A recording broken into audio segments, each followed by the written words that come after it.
먼저 저희 준비한 영상이 있습니다. 영상을 보시고 말씀을 시작하도록 하겠습니다.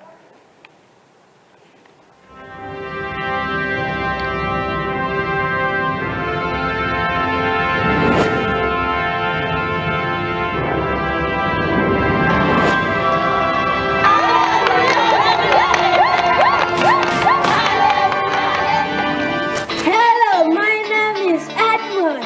I brought an exciting news for our friends in Korea today. This is a small village in Soroti, Uganda. My village has changed very much since Kiade came to town 10 years ago. What's been happening? Are you curious? Let's find it out.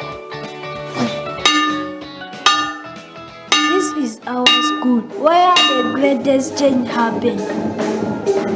Through 10 years of child development program, 1,800 children able to study at the school continuously.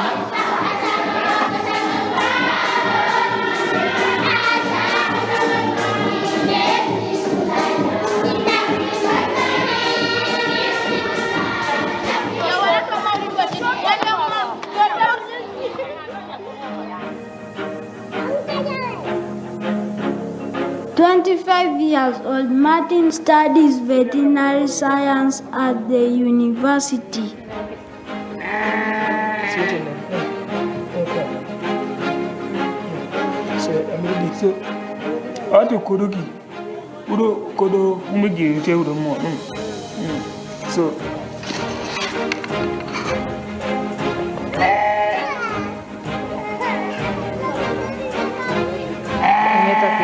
Adeka kunora tengenge ngiso ade patipe abeno ngakese ne Martin bunges do cham o keru nges kede kia ai pede kede ai tamat jai ko na tenge yala ma dongo tai.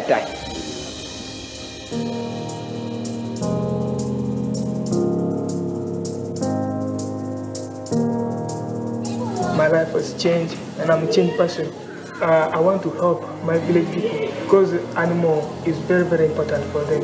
They can sell to pay to get income that they can use for paying their children school fees, also to improve on their lifestyle.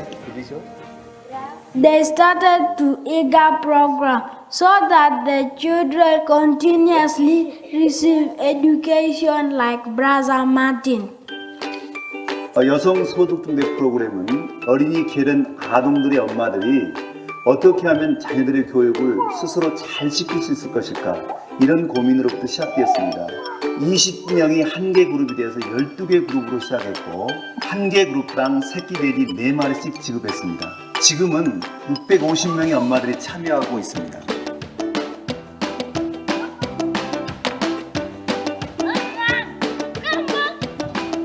People started coming since early in the morning.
Iso magin, ino ya Romeo, anyim gida doko yuyut.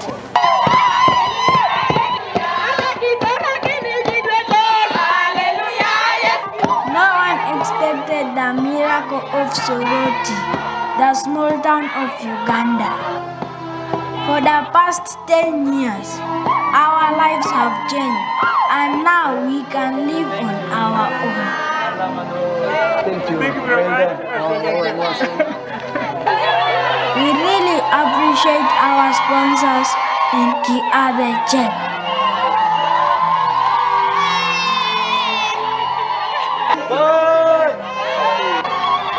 Kiade Check said goodbye to our village.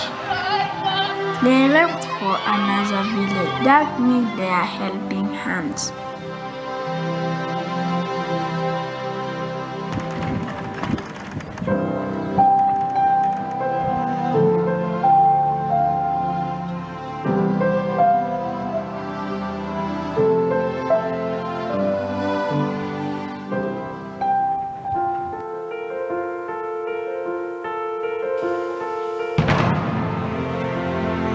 In a place where you can find Soroti of 10 years ago. A new beginning.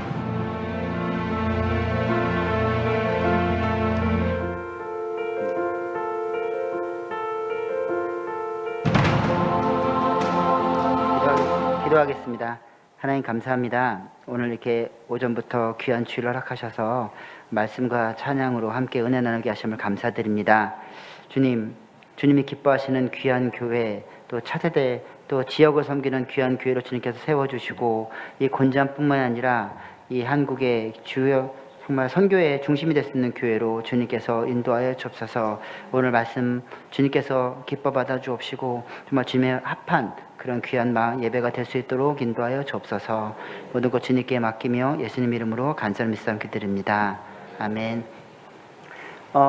제가 10여 년 전에 강원도 인제군이라는 곳에 수해가 난 적이 있었습니다. 제가 김국고 팀장으로 가서 사업을 했었는데요. 주요 한 일들은 뭐였냐면, 무너진 집들을 보수를 하고 또 어르신들 식사를 대접해 드리는 일들을 했습니다. 그래서 한 2주 정도 저희가 하다가 이제 후발대들이 와서 이제 인수인계를 하게 됐어요. 거기가 이제 강원도 인제군 덕정리라는 곳이었거든요.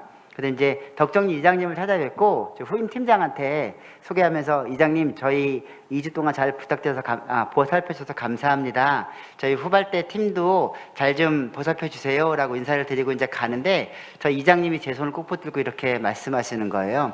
아이고 참 기아자동차에서 좋은 일 하십니다 그러시더라고요. 근데 저희는 자동차 회사는 아니고요, 지구촌에 떡과 복음을 전하는 선교단체로 현재 일을 하고 있습니다. 그래서 아까 보신 영상처럼 교대지키고는 가정과 교회와 리더를 바르게 세워서 공동체의 영적, 육적으로 굶주린 이들을 자립할 수 있도록 도는 일들을 전 세계 50여 개국에 500여 명의 선교사님과 일을 하고 있습니다. 아까 보신 영상을 좀 보셨지만, 사실은 저희가 영상을 제가 같이 좀 있었거든요. 근데 아까 혹시 나비 넥타이 한 에드워드라는 친구 기억나세요? 그 친구가 워낙 시골에 있던 아이여서, 왜냐면은 그 수도에서 한 7시간 차를 타고 가야 되거든요. 그러니까 카메라만 되면 울어가지고 한 20시간 20번 정도 촬영을 했던 거거든요. 근데 전혀 모르시겠죠. 이렇게 해서 잘 찍었던 그런 기억이 나는데요. 이 우간다는 동부아프리카에 있습니다. 그래서 여러분 아실만한 나라가 케냐, 탄자니아, 바로 옆에 있는 나라가 우간다고요. 그 우간다 캄팔라에서부터 차로 7시간 떨어져 있는 곳이 바로 이 소로티라는 지역에서 저희가 사역을 했습니다. 그래서 저희는 계속 뭐 20년, 30년을 도와주는 게 아니고요. 그 공동체에 가면 10년에서 15년 정도 기한을 정해요. 그리고 우리가 10년, 15년을 너희를 도울 테니까 너희가 그동안에 자립할 수 있도록 함께 노력해보자 라고 해서, 오전부터 아이를 입양해서 보내주셨잖아요. 그렇게 해서 한 아이를 통해서 가정을 지원하고 마을이 자립할 수 있도록 다양한 프로그램을 통해서 저희가 10년 정도 마치고 그 지역을 떠날 수 있도록 하는 프로그램을 하고요. 근데 이 영상을 보시면 가끔 성도님들이 질문을 하십니다. 교대직경으로 선교단체라고 하는데 여기에는 복음을 전하는 영상이 없습니까? 라고 하는데요. 대부분 다 선교사님이 말씀을 전하시고요. 아까 보신 것처럼 이 소로티는 90% 정도가 크리스찬들이에요. 그래서 따로 저희가 선교를 할 필요가 없을 정도의 복음화되어 있는 곳이고요. 아까 마지막에 보시면 마유게라는 지역으로 저희가 떠나게 되거든요.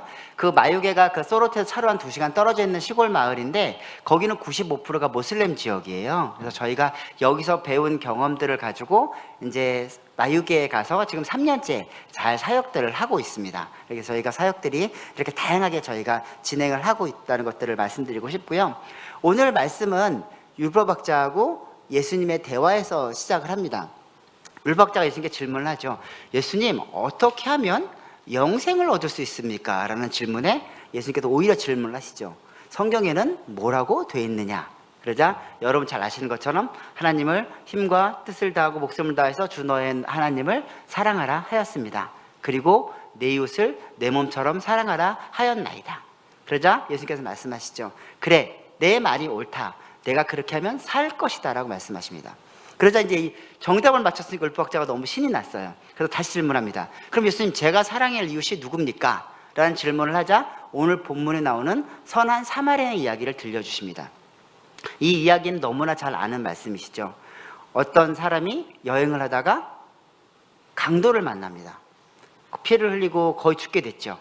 그런데 그 강도당한 사람 주변으로 세 부류의 사람이 지나갑니다. 한 사람은 레위인, 한 사람은 제사장, 그리고 사마리아 사람이 지나가는데 레위인과 제사장은 이 강도당한 사람을 모른 척 피해서 지나갑니다. 그런데 사람 대우를 받지 못하던 그 사마리아 사람이 이 강도당한 사람을 불쌍히 여깁니다. 그리고 자기가 가지고 있는 기름과 포도주로 상처를 싸매고 치료를 해주죠. 근데 그래 갖고는 안 될 것 같으니까 자기 짐승 낙에 태워서 주막으로 데리고 갑니다. 그리고 방세 정성껏 간호를 하죠. 근데 이 사람에게도 일이 생겼어요. 그래서 주막 주인을 불러서 부탁을 합니다. 내가 돌아왔을 때 여비가 들면 다 내가 감당할 테니까 이 사람을 잘 보살펴 주십시오 라고 떠나가게 되죠. 그리고 예수님께서는 묻습니다. 이 세 사람 중에 강도당한 사람의 진정한 이웃은 누구냐? 당연히 선한 사마리아인이라고 대답을 했습니다. 그래서 예수님께서는 오늘 마지막 본문처럼 너도 가서 이와 같이 하라라고 말씀을 마칩니다. 그러면 오늘 우리가 사랑할 그 이웃들이 누구인가, 또 그들을 어떻게 살아가고 있고 우리가 어떻게 섬길 수 있는지 오늘 사진과 영상을 통해서 함께 말씀을 나눠보도록 하겠습니다. 네, 넘겨주시면, 사진을 좀 띄워주시면요. 네, 넘겨주세요. 네, 제가 이거 몽골에서 찍었던 사진인데요. 몽골에서 저희가 했던 사업 중에 하나가 식수 사업을 했습니다. 식수 사업은 뭐냐면 나무 심는 사업. 주로 그 3월이나 4월쯤에 바람이 불면 한국에 들어오는 걸 보통 황사라고 부릅니다. 지금 미세먼지 때문에 워낙 뭐 연중 행사긴 하지만 정확하게 내몽골 지역이나 고비 사막에부터 바람 불기 시작하면 이틀 뒤에 딱 한국에 도착을 하거든요. 그럼 한국에서도 굉장히 하늘이 뿌옇잖아요. 그러면은 그 고비 사막 근처는 굉장히 발원지리가 심하겠죠. 저희가 눈을 뜰 수 없을 정도고 차가 다닐 수가 없어요. 앞이 보이질 않으니까. 그래서 저희가 차문을 열었을 때 차문이 부서질 정도로 그렇게 바람이 세게 붑니다. 그래서 저희가 나무만 좀 심어도 바람이 훨씬 적게 불거든요. 그래서 그렇게 막아보고자 1년에 1,000그루에서 2,000그루 나무를 심기 시작했어요. 근데 나무를 심고 나면 그 다음에 가면 다 죽어 있고 나무를 심고 지나가면 다 죽어 있는 거예요. 이상하다, 왜 그럴까? 그래서 선교사님 통해서 한번 확인해 달라고 했거든요. 저희가 이제 내몽골 고비 사막에서 한 2km 떨어진 적부터 이제 나무를 심기 시작했거든요. 이유가 굉장히 간단했어요. 그건 뭐였냐면 저희가 나무를 심고 떠나면 이분들이 나무를 다 뽑는 거예요. 그 다음에 가서 나무를 또 심어놓으면 다 뽑아버리는 거예요. 왜 그랬을까요? 나무가 잘 자라려면 물도 주고 관리를 해야 돼요. 그리고 내년이 되면 2,000그루 심을 수 있는 구덩이를 또 파야 되는 거예요. 그러니까 이분들 보기엔 그게 굉장히 귀찮았던 거죠. 나무를 뽑아버리면 내년에 나무가 묘목이 왔을 때 다시 그 자리도 그대로 심으면 되잖아요. 굉장히 똑똑한가요? 그래서 저희가 이 사업을 중단하고 마을 주민들을 다 불렀어요. 그래서 이 사업이 왜 필요하고 어떤 효과성이 있고 이게 당신들에게 어떤 이로움이 되는지를 6개월 정도 교육을 했습니다. 그리고 제가 저게 5월에 찍은 거고 7월에 찍은 거거든요. 그래서 이렇게 나무가 잘 자라는 거였어요. 그래서 저희는 단순히 먹을 것만 주는 게 아니라 하나님의 세계관과 가치관을 바꿔서 그들이 스스로 자립할 수 있도록 돕는 일들을 하고 있습니다. 이렇게 해서 저희가 선교사님과 이 떡과 복음의 사역들을 저희가 감당하고 있고요. 넘겨주시면은요. 이 목사님 가보셨던 말라위에 저희가 초등학교에서 하는 사업 중에 하나가 에이즈 아동들에게 영양가루 지원 사업들을 해요. 영양가루가 저게 한 포대자루가 한 5kg 정도 되거든요. 그러면 한 일주일 정도를 아이들이 먹을 수가 있어요. 그래서 건강하게 자랄 수 있도록 하는데, 그 에이즈가 잘만 먹으면 사실 발현되지 않거든요. 죽을 때까지 약만 잘 먹으면 사실 별 문제 없이 살 수 있는 병 중에 하나이기 때문에 영양 지원 사업들을 굉장히 저희가 중심적으로 하는 사업 중에 하나입니다. 넘겨주시면은요. 말라위에 저희가 한 가정 방문을 했는데 아마 목사님도 가보셨을 것 같긴 한데, 저렇게 흙벽돌로 돼 있어요. 벽이 아니고 흙으로 지은 집이에요. 그러니까 저게 왜 그랬냐면 비가 좀 왔는데 흙이 다 무너져 버린 거예요. 그래서 저희가 좀 저 집을 좀 보수해 주려고 일부러 저 집을 들어갔었거든요. 넘겨주시면, 네, 저렇게 아무런 가재 도구가 없고 냄비 정도만 있고, 거기 옆에서 이제 그 나뭇가지로 불을 피우거든요. 그러다 보니까 뭐가 문제가 있냐면 연기가 밖으로 나가지를 않아요. 그러니까 애들이 맨날 기관지 관련된 뭐 천식, 호흡기 질환 이걸 달고 살게 되거든요. 그래서 저희가 굴뚝을 만들어서 아궁이를 만들어서 식사를 할 수 있으면서 연기도 밖으로 나가는 그런 일들도 같이 병행하고 있습니다. 네, 넘겨주시면은요. 저희는 이제 목사님이 가보셨을 것 같은데 피네 마을이라고 쓰레기 마을이에요. 그러니까 여기 난지도 같은 곳이거든요. 그래서 그 쓰레기장에 이제 쓰레기가 차이면 아이들이 막 뛰어와요. 그럼 뭘 하냐면 먹을 거, 뭐 상한 것도 있고 하여튼 음식이 있으면 다 들고 오고요. 그 다음에 팔만한 것들, 그러니까 뭐 철이라든가 뭐 알루미늄 같은 게 있으면 그걸 다 뜯어요. 근데 아이들이 제일 기다리는 건 뭐냐면 그 옆에 보면 양계장이 있어요. 근데 양계장에서 병을 앓다 죽은 닭들이 있거든요. 이제 그 폐사한 닭들을 저기다 버려요. 그럼 아이들이 막 달려와서 저거를 막 이제 주워서 가져가는 거죠. 그래서 저게 뭐냐면 그 기름에다 끓여요. 왜냐면 이제 죽은 닭들이니까 빨리 부패하니까 저거를 한 300원 정도에 시장에서 팔거든요. 근데 이제 그걸 팔기 위해서 또 자기들이 먹기 위해서 기름에 저걸 튀겨서 그다음에 이렇게 장판에 놓은 건데 저 까맣게 다 팔이에요. 그래서 이렇게 돼가지고 저거를 파는데, 제가 이제 가정방문에서 인상 깊었던 건 뭐냐면 저 닭을 그 중에 살이 제일 많은 걸 선반위에 올려놓더라고요. 그래서 선반위 왜 올려놓니? 그랬더니 이래라고 하신 엄마 아빠 거라고 얘기를 하더라고요. 뭐 저는 아이를 셋을 키우고 있는데 사실 자기들이 제일 맛있는 거 먹으러 가거든요. 요즘 아이들은 그렇죠. 근데 엄마 아빠 거를 남겨놓는다고 하는 것들, 특히 저렇게 없이 사는데 그런 모습을 보면서 제가 되게 가슴이 좀 뭉클했었거든요.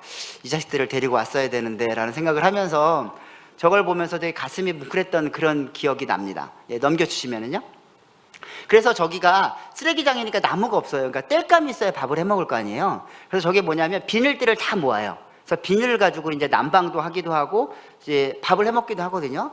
왜 아프리카에서 난방이 필요할까 생각하시는데, 사실 저체온한증으로 동사로 많이 죽어요. 왜냐면 이게 난방이 없고 그냥 흙바닥이다 보니까 냉기가 올라오니까 이 마땅한 옷도 없고, 그러니까 15도 정도 되면 사람들이 체온이 떨어져서 죽게 되거든요. 그래서 난방도 같이 하는 일들을 하고 있습니다. 넘겨주시면은요. 근데 제가 이제 나누고 싶은 말씀은 사실 저 사진 때문에 앞에 걸 설명드렸는데요. 그 저희 홍보자 중에 탤런트 윤선 씨라는 분이 계신데 방송 때문에 저기를 갔었어요. 그래서 저 마을을 방문하시고 개인적으로 교회를 하나 지어 주셨어요. 근데 제가 이제 주일날 저기서 예배를 드렸거든요. 근데 겉보기는 되게 좋아 보이는데 그렇진 않아요. 위에는 양철 지붕이거든요. 그래서 제가 토요일날 갔을 때는 날씨가 너무 더워가지고 제가 약간 철판구이 같은 느낌인 거예요. 위에 철판이다 보고 양철 지붕이다 보니까 너무 뜨거운데, 주일날 갔을 때는 비가 왔거든요. 근데 이런 의자도 아니고 그냥 이렇게 못질을 한 그 초등학교 예전에 제가 국력도 쓰는 의자보다 더 안 좋은 그런 의자에 앉아서 예배를 드리기도 하고, 또 흙바닥이다 보니까 사람들이 서서나 앉아서 예배를 드리는데 예배를 거의 3시간 정도 예배를 드렸어요. 주일날 예배를 드리거든요. 거의 사람들은 서서 찬양을 드려요. 그래서 이제 무슨 찬양을 드리나, 그리고 왜냐면 제가 이제 설교를 좀 했는데 그 양철 지붕이니까 비가 떨어지니까 제 목소리가 하나도 안 들리는 거예요. 그 비지붕 소리 때문에. 근데 이분들이 예배를 드리면서 어떤 걸 했냐면 설교 1시간, 찬양 30분, 그리고 1시간 반을 뭘 하냐면 70명, 그러니까 저 마을 주민들이 250명인데 그 중에 저 교회에 나오시는 분 70명 정도 됐거든요. 근데 다 나와서 앞에서 간증을 하는 거예요. 무슨 간증이냐면 일주일 동안 하나님께서 나에게 부어주신 은혜에 대해서. 그러니까 제가 아까 어떤 말이 설명을 드렸잖아요. 저기서 감사할 게 있을까요? 근데 그분들의 간증을 들으면서 하나하나 다, 오늘 걸어서 나올 수 있었던 것, 예배 드릴 수 있었던 것, 우리 아이들이 그냥 오늘도 끼니 걱정하지 않고 생활할 수 있는 것, 나에게 부모님이 계신 거, 동생이 있는 거, 이거 하나하나를 다 나와 한 명 한 명이 간증을 하는데 제가 마음이 울컥울컥해지더라고요. 아, 정말 감사라는 게 정말 상대적인 거구나. 우리가 정말 너무나 풍요롭고 좋은 곳에서 예배를 드리는데 저희는 오히려 그런 감사할 것들이 없잖아요. 근데 저 사람들에게는 매일매일 그 간증을 하는데 1시간을 반을 하고도 간증이 모자라더라고요. 그런 걸 보면서 아, 감사의 조건이 어떤 것인가를 제가 저기 다시 한번 느끼게 됐습니다. 그래서 말라위가 너무나 은혜롭고 귀한 곳이라서 성도님들도 꼭 한번 가보셨으면 좋겠다는 생각이 듭니다. 네, 넘겨주시면은요. 여기는 키르기스탄이라는 곳인데요. 중앙아시아에 있는 옛날 소련 연방에서 분리된 나라 중에 하나고요. 아실만한 곳이 우즈베키하고 카자흐스탄 바로 옆에 있는 나라거든요. 그런데 중앙아시아에서 가장 어렵게 사는 나라고요. 왜냐하면 지하 자원이 거의 없고요. 그리고 저희가 저기를 집중적으로 생각하는 이유는 대부분 중앙아시아가 선교사님들이 다 추방을 당하셨어요. 그래서 거의 추방당한 선교사님들이 저 키르기스탄에 모여서 같이 사역을 하고 계시거든요. 그래서 저기에 저희가 한 2,500명 정도의 아이들을 돕고 사역을 하고 있습니다. 근데 저기서 저희가 한 아이를 데리고 왔었어요. 그 아이가 저 끝에 있는 엘리자라는 여자아이였는데 저 아이가 어떤 문제가 있었냐면 어릴 때 폐에 문제가 있어서 그 폐 수술을 하게 됐는데 의사가 실수로 폐 뒤쪽에 있는 등에 있는 근육을 절단하게 됐어요. 그러면서 아이가 성장을 하면서 한쪽은 성장을 하고 한쪽은 제대로 자라지를 못하게 됐어요. 그래서 척추가 108조 정도 휘게 됐죠. 그래서 내장이 한쪽으로 이제 치우치게 된 거예요. 그래서 병원에서 이 아이는 20살을 넘기지 못할 거다라는 얘기를 듣고 저희가 현대아산병원을 통해서 아이를 데리고 와서 검사를 하게 됐습니다. 그래서 넘겨주시면 이게 엑스레이 사진이거든요. 그래서 저렇게 변해 있어서 단기간에 좀 치료하기가 어려웠어요. 그래서 어떻게 했냐면 머리에 20kg짜리 쇳덩이를 달고요. 그 화장실 가는 거 빼놓고는 누워만 있고 천천히 위에서 아래를 당기기 시작했어요. 그래서 한 달 동안을 가만히 누워만 있어야 됐고 재활까지 한 2달 정도를 걸려서 저희가 이제 어느 정도 정리가 된 다음에 이제 보내게 됐거든요. 넘겨주시면 네, 그래서 많이 좀 좋아져서 키르기스탄 돌아가게 됐고 제가 3년 전에 이제 이 아이를 만나러 갔어요. 그래서 이제 걱정 반, 기대 반 이 아이를 만나러 갔습니다. 넘겨주시면은요. 네, 한 번 더. 네. 아가씨가 돼 있는 거예요. 그러니까 이제 이 척추를 피니까 7cm가 커진 데다가 성장기가 지금 저게 16살 때거든요. 그러니까 이제 3cm 더 커서 10cm가 더 컸다고 하는 거예요. 그래서 이제 그 아이를 만나고 제가 집을 방문했어요. 집을 방문했는데 아버지가 안 계시고 어머니랑 엘리자랑 동생 둘이 있더라고요. 아버지 어디 가셨더니 아버지가 작은 집에 가 계신 거예요. 자, 여기서 작은 집이라는 건 두 집 살림 하고 계셨어요. 왜냐하면 여기 무슬림 지역이니까 부인을 4명까지 둘 수 있거든요. 참 부럽다기보다는 죄송합니다. 예, 속의 마음을 여기서 얘기를 해버렸네. 예, 부럽다기보다는 참 대단하다고 느끼는 건 뭐냐면 저는 처가가 하나만 있어도 굉장히 쉽지 않거든요. 예, 처갓집이 4곳이라는 건 참 대단한 생각을 하는데 어쨌든 그래서 아버지를 좀 오라고 했습니다. 오라고 해서 엘리자가 한국의 성도님들과 교회를 통해서 어떤 마음으로 혼했는지를 좀 제가 잔소리를 좀 하고 당신이 이렇게 살면 안 된다. 그리고 함께 기도하는 시간들을 가졌어요. 그리고 제가 그 다음에 또 엘리자를 만났고 가정을 방문했거든요. 그래서 어떨까 가봤더니 아버지가 새로운 사람이 됐더라고요.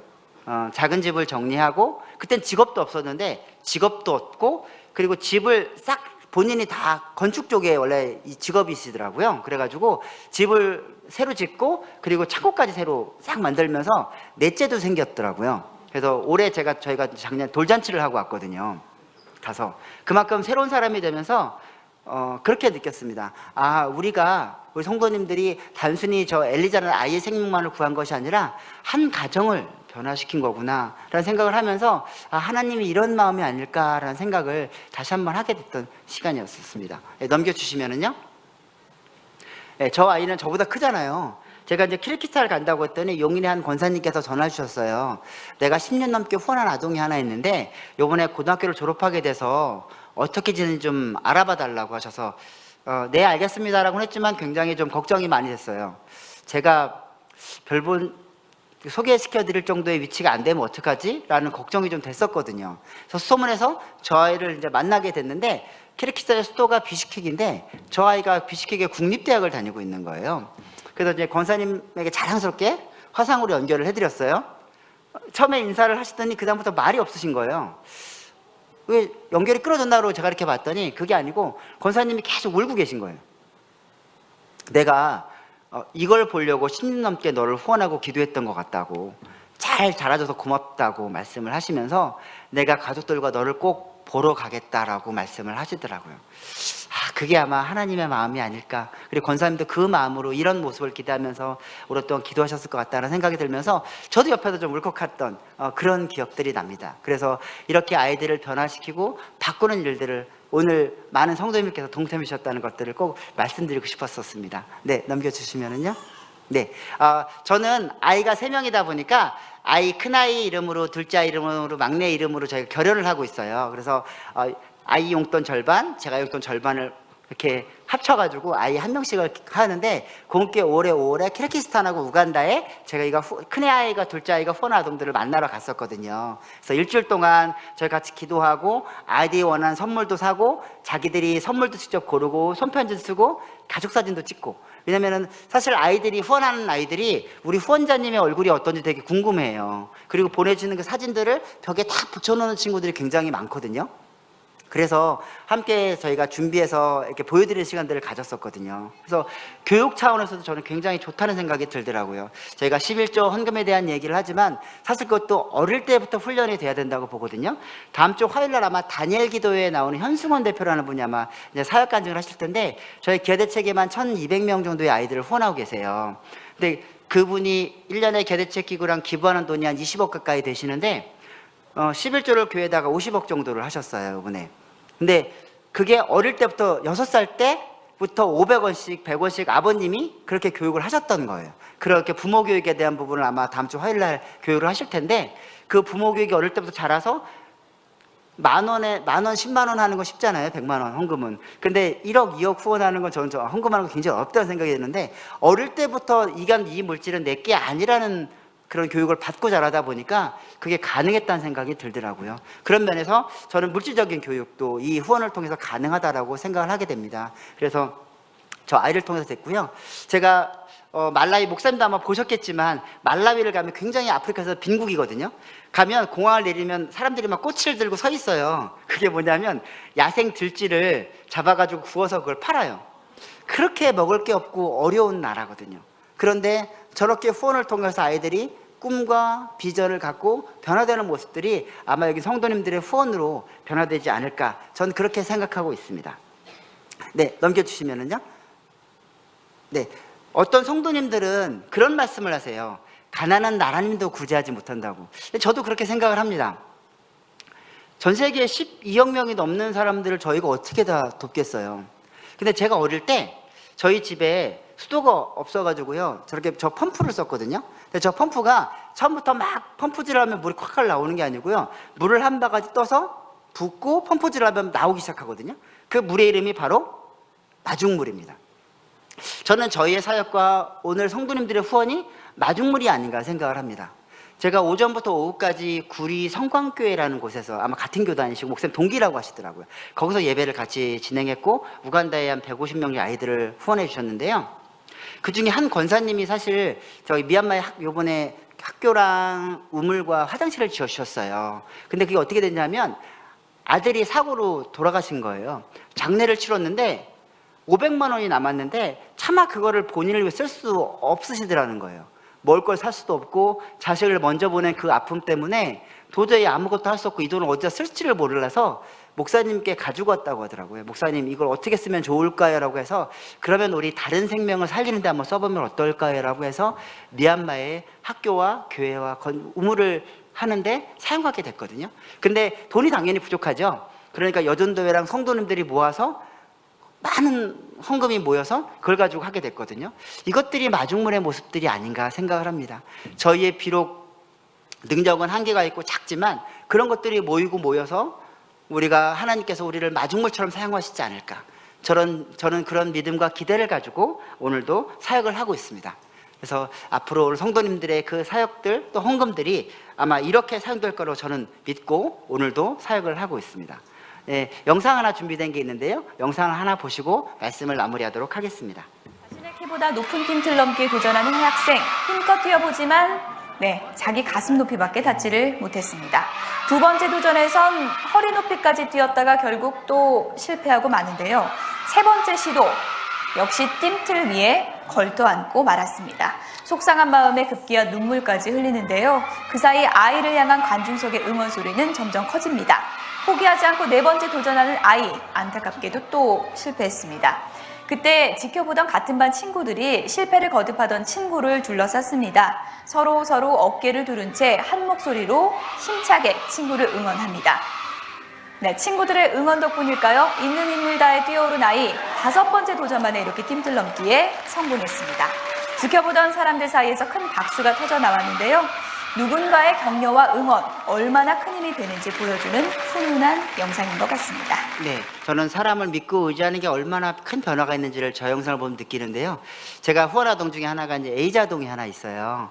근데 에이즈라고 하면 뭔가 우리가 뭐 동성 이런 걸 생각하는데요. 사실 에이즈가 전 세계적으로 우간다에 가장 많이 있거든요. 그 이유는 내전 때문에 그렇고 사실 모유수유 때문에 그래요. 그러니까 모유수유를 먹고 아이들이 에이즈에 걸리게 되는데 부모님이 에이즈에 걸리는 걸 알아요. 모유수유를 먹이면. 그래서 저희가 영양가를 주거든요. 근데 아이들에게 영양가를 안 먹여요. 왜 그러냐면 그 아이에게는 젖을 물리고요. 그 영양가루는 큰애 둘째한테 줘요. 왜냐면 큰애 둘째는 젖을 먹을 수가 없으니까. 그러니까 그렇게 열악한 마을에서 에이즈가 걸릴 걸 알면서 젖을 물리는 부모의 마음이 어떻겠습니까? 그래서 그 아이들을 돕고 제가 후원하는데 가슴 아픈 이유는 뭐냐면 그 아이들이 부모님의 장례를 혼자 치러요. 6살, 7살, 8살 때. 그러니까 아이들의 눈에 하나도 생기가 없어요. 희망도 없고 너무 빨리 철이 들어버리는 걸 보면서 너무나 가슴이 아프거든요. 근데 그 아이가 저희가 끝날 때 편지를 하나 주더라고요. 만나러 갔더니 그 편지는 제가 그 편지를 호텔에서 혼자 읽으면서 가슴이 울컥울컥 했는데 뭐가 써있었냐면 저는 후원자님과 예수님을 만나기 전에 저는 이미 죽은 사람이었습니다. 그런데 후원자님의 후원과 선교사님의 도움을 통해서 제가 살아있고 가치 있는 사람임을 알게 됐습니다. 예전에 너무 아파서 아무것도 할 수 없는 사람이었는데 이젠 잘 먹고 축구도 할 수 있어서 건강해졌습니다. 지금 선교사님 주신 양을 잘 키워서 지금은 소가 3마리 됐습니다. 살아갈 수 있는 희망과 용기를 주셔서 감사합니다라는 편지를 제가 받고 혼자 홀딱홀딱 혼자 되게 울컥울컥했던 그런 기억들이 납니다. 보시는 것처럼 전 세계 많은 아이를 저희가 바꿀 수는 없습니다. 그런데 우리가 후원하고 돕는 아이는 분명히 변하고 새로운 인생을 살 거라고 저는 믿고 있습니다. 그리고 오늘 예수님께서는 우리에게 이렇게 말씀하십니다. 너희도 가서 이와 같이 하라. 기도하겠습니다.